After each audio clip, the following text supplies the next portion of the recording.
Welcome back to Money Talks. It's our version of ER for your finances. And this segment, we've got a brand new staff of doctors to consult with us. There's chartered financial consultant and insurance specialist Steven Steinbach from Sagemark Consulting. There's debt specialist Tim McCallan, CEO of American Debt Management Services, and mortgage specialist David Shermano, Vice President of Mortgage Doctors.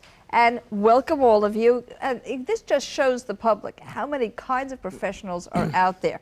Now, what I would like to do, I just want to start and ask you, you are in an area, the credit repair area, that probably affects every single American today, even though we wish that weren't true. What training do you have to get into this? What our company basically does is we work with consumers in putting together budgets and credit counseling.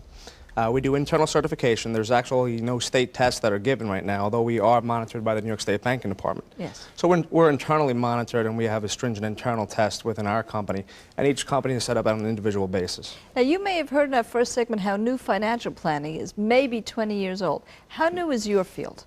Our field has actually been around since the early 60s.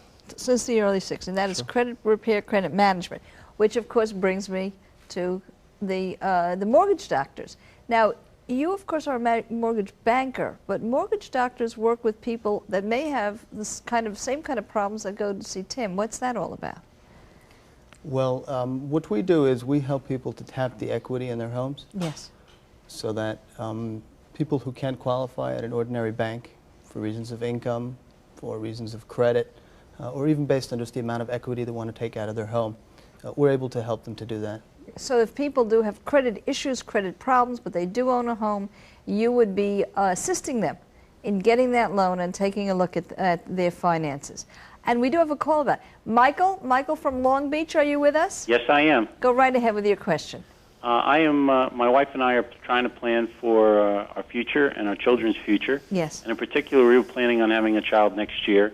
And what would be the best way to plan for their education down the road? All right, now I'm going to say hello to specific college education. I'm going to say hello to Steve on this one. Now, you can't deliver the baby, but you can maybe deliver the college education. Now, of course, insurance is one of your specialties, but you also have a generalist. You do estate planning, financial planning. What would you say to somebody who hasn't even had a child yet? How would you help them? I think the first thing that someone wants to do is sit down and create a plan or a roadmap. One of the biggest problems that we find is that people don't have any plans in place. And that map should include what kind of college funding that you will want in the future. In other words, if the child is 2 years, are we talking about 16 years down the road?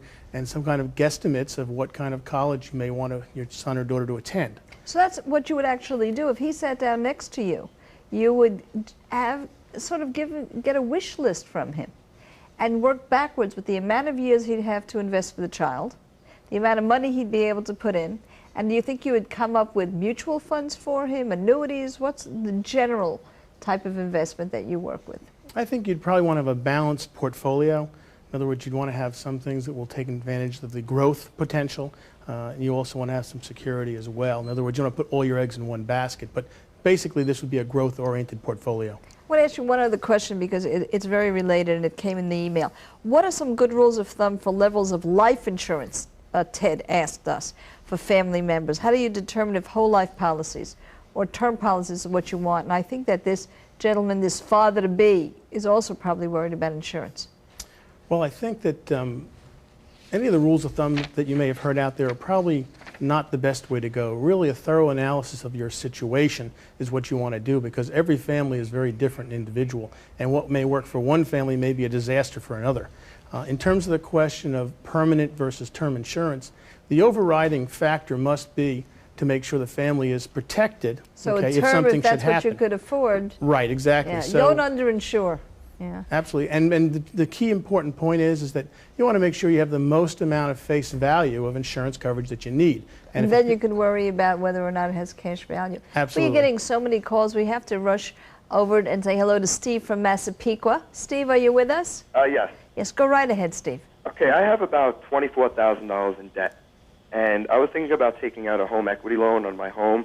Recently, they've been letting a lot of people off at the place where I'm working, so I'm in fear of losing my job. And I'm wondering if I should take out this home equity loan or should I continue paying the minimum monthly payments like I've been doing? Interesting, because I'm going to ask you both that question and see if I get the same answer. You heard the question. What do you say to Steve? Well, it's difficult to compare credit card interest with mortgage interest. Obviously, mortgage interest amortizes itself over time, and it's certainly better than just paying a minimum payment and letting credit cards sort of float around. That's correct. However, if you fear for the security, there's always the angle where you want to ask a financial advisor if it's wise to secure debt that is unsecured and put that against your house. Can we take out a home equity line of credit and just leave it unused so that he has it just in case he gets excessed and then you won't give him the loan? Yes, absolutely. So he could do that. Now, what do you say as somebody who's seen people get into home equity or credit issues? How would you counsel him? Well, we always recommend that you don't take secured debt and turn it into, or take unsecured debt and turn it into secured debt, like you had said. What I'd recommend, since his future is unstable and he's not sure exactly what is going to happen, I'd recommend that he puts himself into a budget, tries to cut back on some of his spending, and create a savings plan for himself. And then in the future, if he does need to exercise that home equity line, it would be a possibility, but again, it's on an individual basis because you're securing your debt at that time, and if you can't make your payments on your home at that time, what will then happen is your house will be foreclosed on. Well, so right now what you have is somebody who has to sit back and think what his real risk tolerance is. And that's really what our answer to you is, Steve. It's there for you. You can have it unfunded if you would like, if you're concerned about it, and have it handy. But you certainly do not want to overextend yourself because it's a place to get into some real trouble. We have another question here from Andy.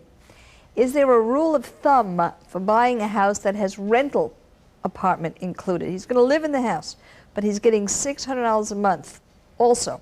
Now, how much more of a mortgage could you give him, or how much more of a mortgage do you think he'd be able to afford because he's getting this extra $600 every month? Well, the only rule of thumb here is that the income will count and will allow you to buy a larger house. However, every borrower is different, and the only way to get a real analysis of how much more house you can buy is by getting a personalized, talking to a mortgage counselor and getting, the correct view. Now, this is very interesting. There was a time you went to, you got a mortgage, and maybe they gave you some dishes. Now you go to a mortgage counselor, a debt counselor, your insurance advisor, no, an estate planner now. So people have to understand that there truly are a lot of new services out there. There are a lot of kinds of money doctors. And you work with people over the net, websites, talk to you personally. That's the way it's done these days, am I right? Yes, it is. Yeah. How long does it take on average to get a mortgage? That really depends on the difficulty of obtaining the specific mortgage loan, but it can be anything from 2 or 3 days to... 2 or 3. It used to be weeks. And I must go, but I have to ask you, if somebody comes in for credit repair, what's the average amount of time that it might take them? Depends upon the mark on the credit report itself, but most consumers can take care of it within 30 to 60 days. How many hours do you put in to do an estate plan on average? It'll vary dramatically based on the assets, the type of assets.